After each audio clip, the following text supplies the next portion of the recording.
Seth Dallaire is the Executive Vice President, Chief Revenue Officer of Walmart, and I get to ask him all about his role there and the fact that he once worked quite closely with Paul Kotis at Amazon. So please join me in welcoming Seth Dallaire to the Signal stage. How are you, man? Have a seat. Thank you for joining us. Oh, thanks for having me. All right, I'd like you to tell me, what is a Chief Revenue Officer at Walmart? Well, similar to the New York Times Chief Product Officer, I get that question from people at Walmart. They're like, no, often. no, It's like everything's revenue. You don't own the revenue. Yeah. So what it means is that I look after three businesses at Walmart in Walmart US. The first being the advertising business, which is Walmart Connect. The second is the membership business, Walmart Plus. And then the third is Walmart Data Ventures, which has a product called Walmart Luminate, which some of you in the audience may be familiar with. And those three teams are essentially our non-core retail businesses, which we've lumped under the title of a revenue office. Right, right, okay. Let's start with Connect. It's almost 5 years old, is that right? Yep. How has that grown, and how has it changed over the last few years? Well, you mentioned earlier that retail media networks are, a buzzword, and Paul had mentioned, the growth in terms of, the 1 and 2 spots of highest growth area industries in advertising. So we're seeing quite a bit of growth in our retail media network and our advertising offering. We've made big investments there in the last 5 years, primarily in housing the capability. So we had outsourced it in the past and used a third party to represent the technology as well as the sales and sort of how we would bring that capability to partners like Procter & Gamble and others. We brought all of that in-house. That predates me. I've been at the company now for just over 2.5 years. And so, but that was a big step forward in terms of owning our own destiny there, and then investing in building our own product capability and service teams. And I think that's been a real accelerant for the business because, one, we've been able to better serve the advertising community and stay closer to what agencies and suppliers or brand advertisers are looking for. But then internally within Walmart, advertising and just digital technology and use of data is a muscle that's still being developed.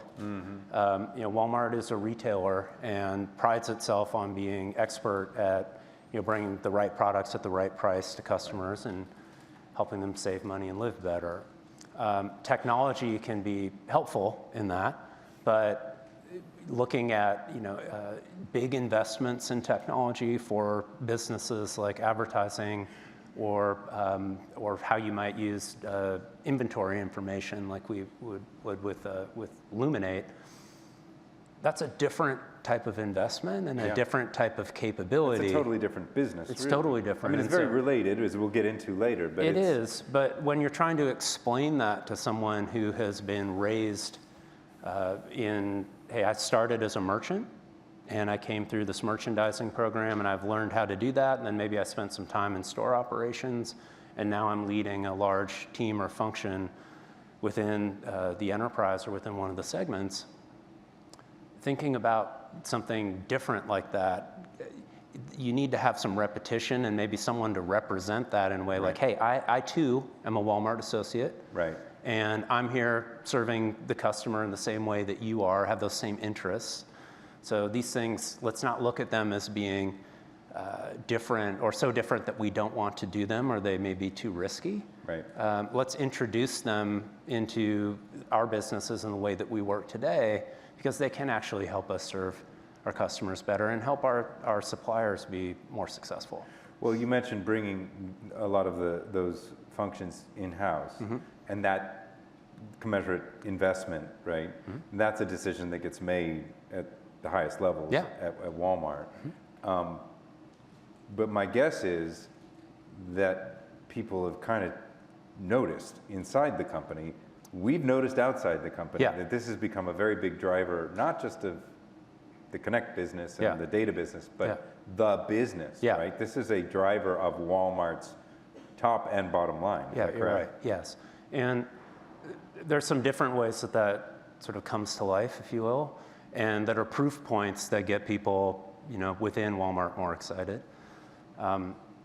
With inventory information, for instance, like John was on stage this morning and led the conversation about, hey, AI means certain things, and he shared an example of maybe how machine learning or AI might help make a manufacturing process more efficient by running a night shift or creating some efficiency there that maybe you didn't know about before because you didn't have the ability to measure it. We're doing the exact same thing. So we, like a simple thing, for instance, if you go into the back of a Walmart store, into one of our supercenters, which I've done and will do with our CEO, you might notice that we have pallets of goods that are in the back of the store. And those pallets of goods have to be received. Now, we take receipt of those via truck. So we may have a truck coming into a loading dock in the supercenter. Now, that truck may have to wait because we don't have an associate ready to take the inventory in and then actually determine, hey, this is what it's supposed to be. This is a pallet of Tide, for instance. And you can check, hey, this came on time and in full. And my friends at P&G will know these metrics, on time and in full, OTIF, or we then measure if the goods are in the back of the store, then do they get onto the shelf? Now, if you don't have an associate there to receive the items, the truck sits there. And then the goods don't actually get out of the back of the store and onto the shelf. And if they're not on the shelf, then perhaps you had to use a substitute because an associate can't pick that item even though a customer has ordered it. It's just not available. It's not on the shelf because it's still in the truck or not, not taken out of a pallet. Each one of those steps, if we're able to reduce the amount of time that an associate spends checking, hey, this is Tide, or receiving the goods from the truck. We have 4,600 stores in the US and over 1 million associates. If we can save an associate 15 minutes of time from walking from the shelf to the back of the store to see if the product is there because it wasn't on the shelf, you can measure savings of time by hours and the rates that you pay those associates to do that work. So that's one area of efficiency that we use for our store operations that the data unlocks. Now, for the supplier partners, they don't want their drivers or people that they're contracting with who are bringing that product to us to sit in those loading docks and wait. Right. They want the product off the truck and then they're off to their next stop. So there's efficiencies there by sharing the data in ways that they can interrogate. They can use that back into their supply chain as well to drive efficiency. Yeah. All those things allow us to maintain everyday low cost and everyday low price for our customers. Yeah. So we're of that same mind. The more data that we have there, the more opportunity we have to find efficiency in the business. And then if you bring that to the associates, working at a Walmart is a hard job because our stores are so large, the physical stores. If you've shopped there, you know that you may get your step count in just working around the store. Yeah. Okay. Now you can imagine what it's like working there for an 8-hour shift where you may be going front to back, right, back to front, or you're picking baskets for people who have, put up their stock up trip in the app. Right.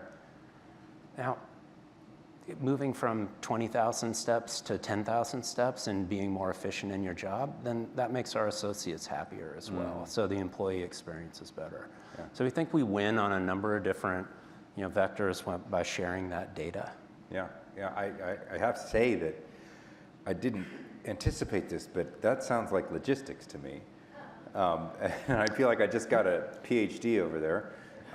So you use that data in your business. Yeah. Can you explain the connection between that data and the advertising business? Yeah, that's a great question. So the tethers or the connections there are really just being developed now. So here's an example. Let's say that you're not a P&G category. Let's say it's a seasonal candy category, for instance. You might know that drive time is Valentine's Day, and you have a certain amount of time where you need to move that candy, and the day after Valentine's Day doesn't count. So we have that inventory. We bought the inventory. It's sitting in the store, or it's on its way to the store. Historically, we might not know at a store level grain how many chocolates are in one store versus how many are in another, and that the purchase behaviors in one store may be very different. We may be out of stock in one store and holding more inventory in another. So the brands that we work with are now, they're seeing this information and saying, okay, if I now can look at an inventory position that you're sharing with me every 24 hours at a store level grain, how can I take some action against that data to say, okay, I might want to advertise or put some price investment into one particular area where we have more inventory, or maybe flow inventory into another store where we're sold out. And in that sense, that data, that inventory data then can tie into advertising. Yes. That's where That's the ambition of stuff. what we're doing. So I wouldn't say that it's perfect yet, but this is where partnership with, with like a P&G or a supplier is going to tell us, like, here's how we're looking at it. Give us these signals and give it to us in this technology format, or give it to us in this type of recency. And we'll use that back into our organization to make sure that you get the product and we move more product, and then you can measure it. I mean, you share more data, there's more opportunity. Yeah. That's, I wish everyone thought that way. I want to just pivot a little bit. Yeah. I mean, almost like all the other large organizations that have been on this stage today, you got a lot going on at Walmart. Besides the Connect business, the retail media business, you have a huge retail media business, and the Walmart Data Ventures business. You are now, at least pending, in the streaming business, and in a way, am I misrepresenting it, or am I using the streaming word a little too liberally? Well, we're in an agreement with Vizio to acquire the company. It has not been approved, so we're in the approval process right now. That's the way that I would describe it. Yes. Why did you buy Vizio? We're still in the approval process. So, I know you could say something. Well, the reason why we think Vizio is interesting, we sell TVs at Walmart, and our customers love the Vizio brand and the Vizio products. So they make TVs, they make sound bars, they have a portfolio of products that are already popular with our customers. So that's one thing that makes it interesting to us. And then we think that by partnering more closely with them or acquiring the business, that we'll be able to better serve our customers who are interested in buying TVs and sound bars and that type of consumer electronic product. Could be in better prices, could be in better functionality, lots of things that we can explore there.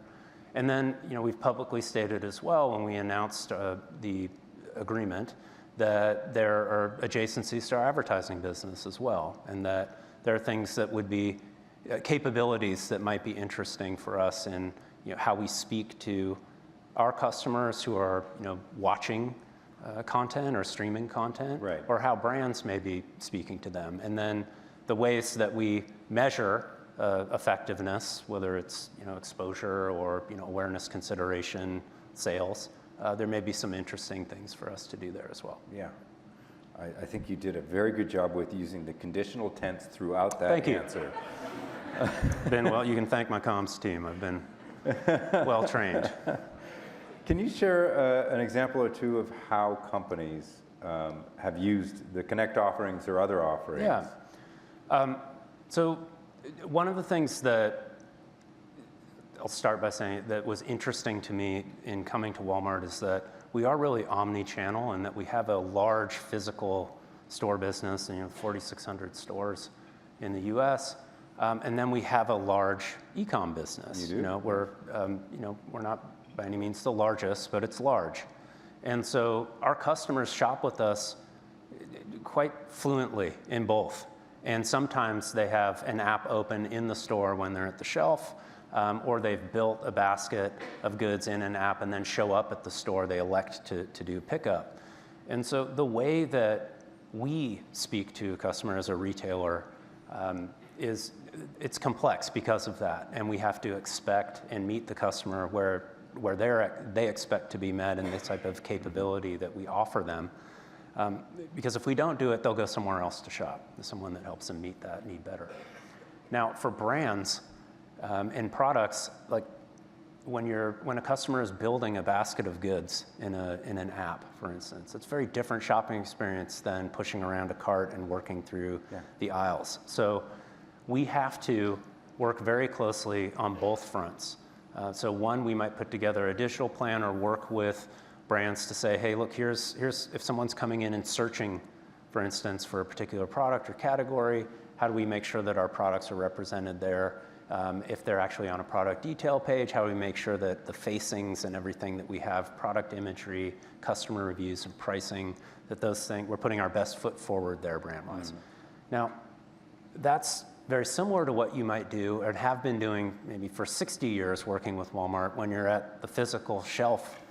But it's a different, you have to use different strategies and you have different capabilities to do that. So we've worked closely with P&G on, for instance, paid search. Like, how is it that we make sure that we're maximizing the investments that we're getting there? But then, how does that impact organic placement through the rest of the site? What's incremental and not incremental? What other things maybe that aren't immediately intuitive could we learn by putting more data science against this? So we've been working hard on that because the more investment that we have in the tech, the more data we get. When you have more data, you have more appetite, I guess, for data science. Right. How do I get more out of this? What's it telling me? Oh, this looks interesting. How do we go deeper here? So I think we're, in addition to building the sort of foundational capability for retail media, like things that occur in your .com store or your physical store, we're also looking at investing in how we service that business from an analytical standpoint and from a data science standpoint. Yeah. So let me end with this question. One of your biggest competitors was just on this stage, and P&G partners with everybody. Sure. You used to work at Amazon. I did, yeah. Yeah, with Paul. Paul is my boss. And he's a great boss, by the way. I don't know if he's in the room still, but he was a great boss. Paul was a great boss. How do you make a point of differentiation from the 900-pound gorilla in the space? I think there's two ways that I think about it. I'll give one sort of personal and then one professional. So I'll qualify this by saying this is my experience, but I think it's representative of other Walmart associates in my organization. I grew up in Seattle, Washington. That's where I was raised. I went to college and graduate school in New York City. I've lived in downtown San Francisco for 15 years. I've lived in high-density population areas, urban areas on the coast. I did not grow up with, nor did I have a commercial relationship with Walmart really prior to joining Walmart. And I don't think that's, we have a big team in New York City working on our advertising business and in the Bay Area as well. I've been humbled by the footprint and the contributions that Walmart makes to the U.S., just writ large, but really to customers. There have been many experiences, unfortunately, since I've been at the company where, for instance, a natural disaster might happen in an area. Walmart might be the first responder in some cases. We may be helping with our supplier partners, give out water, give out home goods in order to help communities that have been impacted. And we may be the largest employer in a community as well.